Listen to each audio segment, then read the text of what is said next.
നമസ്തേ, ജയ് ശ്രീറാം. ഞാൻ ആദർശ് വേണുഗോപാലൻ, ശ്രീറാം സേനയുടെ കേരളത്തിന്റെ സംസ്ഥാന സംഘടനാ സെക്രട്ടറിയാണ്. ഒരുപാട് അഭിമാനമുള്ള നിമിഷങ്ങളിലൂടെ നമ്മൾ കടന്നുപോയിക്കൊണ്ടിരിക്കുന്നത്. നമുക്കറിയാം, നാളെ അയോധ്യ നമ്മൾ സാക്ഷാത്കരിക്കുകയാണ്. ഏകദേശം 500 വർഷത്തിന് മേലെയായിട്ടുള്ള ഒരുപാട് ഹിന്ദു സനാതന ധർമ്മ പ്രവർത്തകരുടെയും വിവിധ ഹിന്ദു സംഘടനകളുടെയും ബലിദാനികളായ ഒരുപാട് കർസേവകരുടെയും ഒക്കെ ചിരകാല സ്വപ്നം നാളെ നമ്മൾ പൂർത്തീകരിക്കുകയാണ്.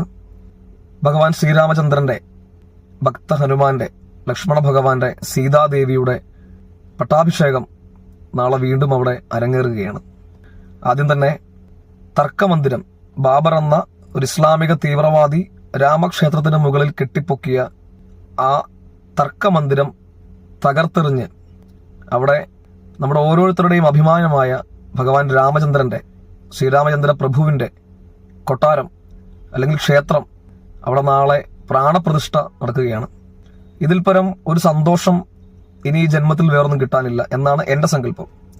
ഇതിനുവേണ്ടി അഹോരാത്രം പ്രയത്നിച്ച എല്ലാ ഹിന്ദു സംഘടനകളുടെയും വിശിഷ്ട വ്യക്തിത്വങ്ങൾ, സ്വർഗീയ അടൽജി, ഉമാഭാരതിജി, സ്വർഗീയ ബാലാസാഹേബ് താക്കറേജി തുടങ്ങിയ ഒരുപാട് പേരുടെ, സംഘപ്രവർത്തകരുടെ, കർസേവകരുടെ, ബജരംഗികളുടെ, ശിവസൈനികരുടെ, സേനാ പ്രവർത്തകരുടെ ഒരുപാട് കഷ്ടപ്പാടിന്റെ ഫലമാണ് നാം നാളെ അവിടെ പൂർത്തീകരിക്കാൻ പോകുന്നത്. അപ്പം നമ്മുടെ അഭിമാന ദിനമാണ് നാളെ. നാളെ എല്ലാവരും വീടുകളിൽ കഴിയുന്ന പോലെ ഭജനയും ആരതിയും മധുരം വിളമ്പിയും ഒക്കെ സന്തോഷം പങ്കുവയ്ക്കണം. ഒരുപക്ഷെ നമ്മുടെ ഈ ജന്മത്തിൽ കിട്ടുന്ന ഏറ്റവും വലിയ മഹാഭാഗ്യമാണ് അയോധ്യാപുരി നാളെ നടക്കുന്ന പ്രാണപ്രതിഷ്ഠ. ഇതിനുവേണ്ടി കഷ്ടപ്പെട്ട, ഇതിനുവേണ്ടി പ്രയത്നിച്ച എല്ലാവർക്കും, ഇത് യാഥാർത്ഥ്യമാക്കാൻ മുൻകൈയെടുത്ത ക്ഷേത്ര ട്രസ്റ്റിനും നമ്മുടെ പ്രധാനമന്ത്രി നരേന്ദ്രമോദിക്കും, അദ്ദേഹത്തിന് ഊർജം കൊടുക്കുന്ന, അദ്ദേഹത്തെ മുന്നോട്ട് കൊണ്ടുപോകുന്ന എല്ലാ ശക്തികൾക്കും നന്ദി പറയുകയാണ്. ആദ്യം തന്നെ നമ്മൾ മനസ്സിലാക്കേണ്ട മറ്റൊരു പ്രധാന കാര്യമുണ്ട്.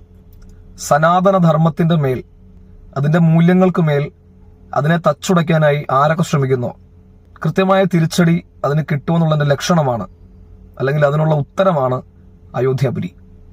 ഭഗവാൻ ശ്രീകൃഷ്ണന്റെ മധുരയിലും ഇതേപോലെ തന്നെ ഒരു തർക്കമന്ദിരം നിലനിൽക്കുന്നുണ്ട്. നമുക്കറിയാം, കേരളത്തിലുമുണ്ട്. ചേരമാൻ ജുമാ മസ്ജിദും വാവരു പള്ളി പോലുള്ള ഒരുപാട് സ്ഥലങ്ങൾ ഹിന്ദു സങ്കല്പത്തിന്റെയും അല്ലെ സനാതന ധർമ്മത്തിന്റെയും മുകളിൽ അതിനെ തകർത്തുകൊണ്ട് തന്നെയാണ് നിലനിന്നു പോകുന്നത്. ഒരുപാട് ഹിന്ദു ക്ഷേത്രങ്ങളും പഴയ കൊട്ടാരങ്ങളും ഒക്കെ കൈയടക്കിയ ഇസ്ലാമിക തീവ്രവാദികൾ കൈയടക്കിയതിന്റെ ഫലമായിട്ടാണ് നാം ഇന്ന് കാണുന്ന നിരവധി മുസ്ലിം പള്ളികൾ.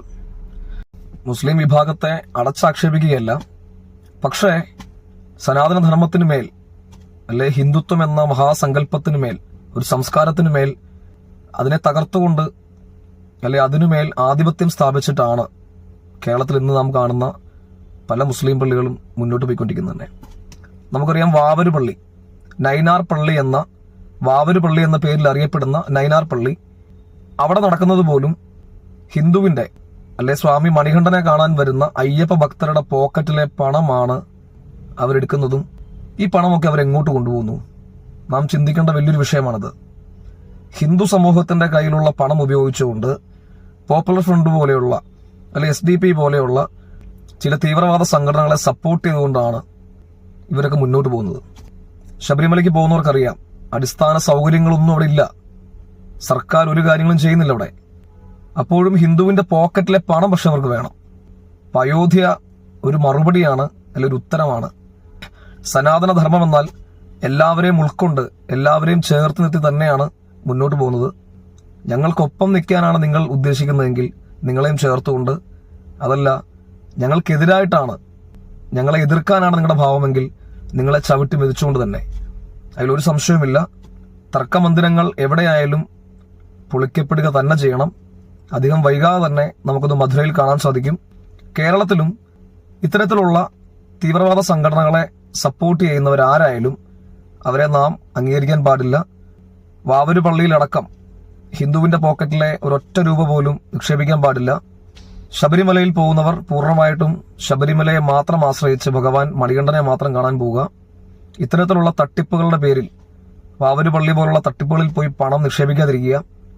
പൂർണ്ണമായും ഹിന്ദു സമൂഹത്തിന് ഗുണം ചെയ്യുന്ന കാര്യങ്ങൾ ചിന്തിക്കുക, പ്രവർത്തിക്കുക. അയോധ്യ പോലെ ഇനിയും ഒരുപാട് കാര്യങ്ങൾ ഭാരതത്തിൽ പൂർത്തീകരിക്കാനുണ്ട്, സാക്ഷാത്കരിക്കാനുണ്ട്. അതെല്ലാം വരും കാലങ്ങളിൽ തന്നെ മുറ പോലെ നടക്കുകയും ചെയ്യും. അപ്പോൾ എന്തായാലും വാനോളം അഭിമാനം ഉയരുന്ന ഈ ദിനങ്ങളിൽ എല്ലാവരും ജയ് ശ്രീറാം വിളികളോടെ രാമമന്ത്രം മുഴക്കിക്കൊണ്ട് സന്തോഷമായിട്ട് കുടുംബങ്ങളിൽ അല്ലെ തെരുവുകളിൽ ജയ് ശ്രീറാം മന്ത്രധ്വനിയോടുകൂടി ഒത്തുചേരുക. രാമമന്ത്രം മുഴങ്ങട്ടെ. എല്ലായിടവും രാമൻ, എല്ലാ ഭവനങ്ങളും അയോധ്യ എന്ന സങ്കല്പത്തിൽ നാം ഇതിനെ കൊണ്ടാടുക. എല്ലാവർക്കും നല്ലത് വരട്ടെ. ജയ് ശ്രീറാം. നമസ്തേ.